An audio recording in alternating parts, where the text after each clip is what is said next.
Hi guys, Jared here from GamerSlice. In this video, I'm going to share some of my impressions on the Doom beta. This beta kind of snuck up on me, and I actually found out about it like the night that it went live, and I searched to see when it went live, and it actually turned out it went live at like 9 p.m. when it was at, and it was like 11 o'clock, and I was like, hey, let's get in. So I got in there on the first night, and I gotta say, right off the bat, some things that I noticed were that the game, it's very smooth. Some of that would be attributed to its frame rate, but other than that, like it's just very smooth, very well polished.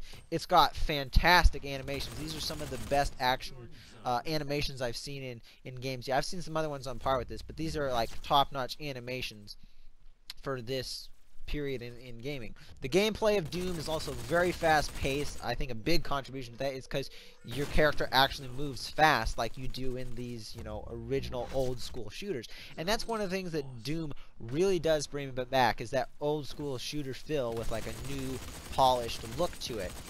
And it doesn't really bring too much new to the table, but it's kind of this very almost like kind of like nostalgia type of game, but with a new polish to it, as I said.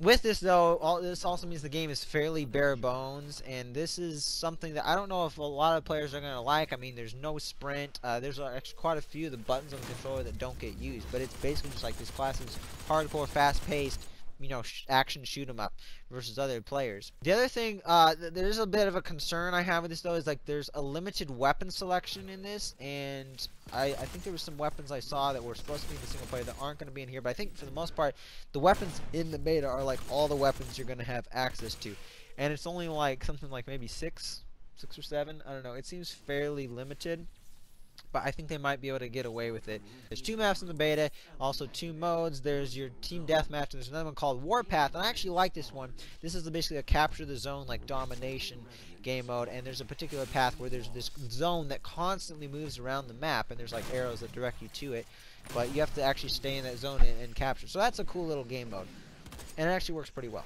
So although I like the old school shooters, I even played the original Doom. I've played like Duke Nukem 3D. I've played a couple of the other games from that era. I haven't actually played Wolfenstein 3D. I would like to play that sometime.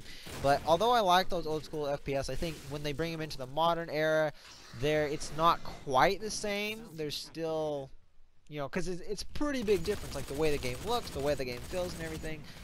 But overall, I thought it felt pretty good, but I'm not 100% sold on it. So it was fun, but I don't know how long it would last for me and a lot of other players. But since I've played those older games, I can appreciate what it's going for, but I think for a lot of newcomers, they might, be a bit disappointed with it. They would like it fleshed out a bit more. But this gameplay, I'll just say, it's very well polished at this point, and I'm interested to see what kind of new modes they're going to bring into it. There's also this element of the game, kind of like a perk system.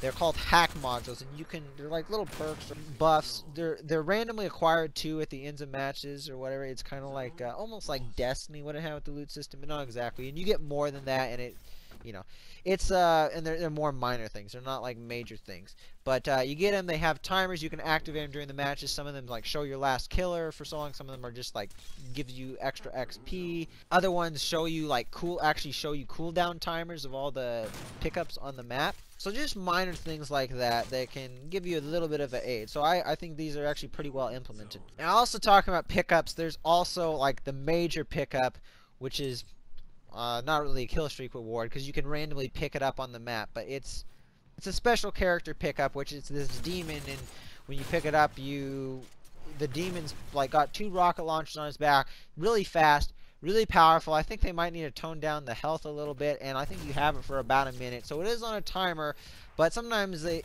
just seems like when you come up against the demon, like you stand no chance, even as like multiple guys, you stand no chance of taking it down. You basically just have to sacrifice yourself over and over again, whittling it down, or just trying to run away from it and hopefully avoid it until the timer runs out. So I think it's a little OP at this point. They needed to tone that down a little bit, but and I'm sure they'll have other pickups, in the full game. I think it'll be more than just that. And finally, we come to the weapon customization in this game. And as I said, it's fairly limited weapon selection. But the weapon customization, it's like cosmetic. You can unlock new styles, like matte. Some of them are matte, polished, like metallic, gloss. paint styles, and you can mix and match those and create new colors and interesting stuff for both your armor, and you can even switch out different pieces of your armor, different styles. But you can do that, and you can on your weapons, you know, do the same thing as well and create these cool designs to make your weapons look cool. However, there's no actual physical weapon customization, like modifying the weapon, way the weapon works or whatever. Which I was kind of disappointed. Like, I can understand why they wouldn't do that with armor. Like, they wouldn't make you tougher. I mean, because you know, everybody's evenly matched. There's pickups in the map for armor and health. It's just that classic old school shooter type. But I would have liked to see a little bit more customization maybe in the way of the weapons. So that's my thoughts on it. I think old school shooter fans will probably like it, but even for them, I'm not sure how long it will last.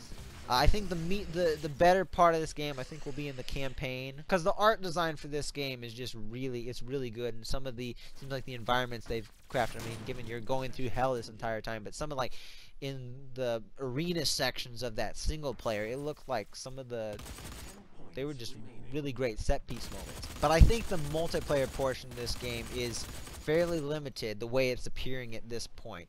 So if you're gonna buy this game, don't be expecting to get a ton of time out of the multiplayer. Just like if you're into like a short, you know, maybe interesting game, a little bit of a callback to the old school shooters and just like a nice FPS shoot 'em up, then you're gonna get that through the single player, and you'll probably get a bit of enjoyment out of the multiplayer, but it's not gonna be for everybody. Now, I don't know if I'd say Doom is doomed at this point. I don't think it is, but the multiplayer is a bit weak. So thank you guys for watching. And until next time, we hope to see you guys in the next video.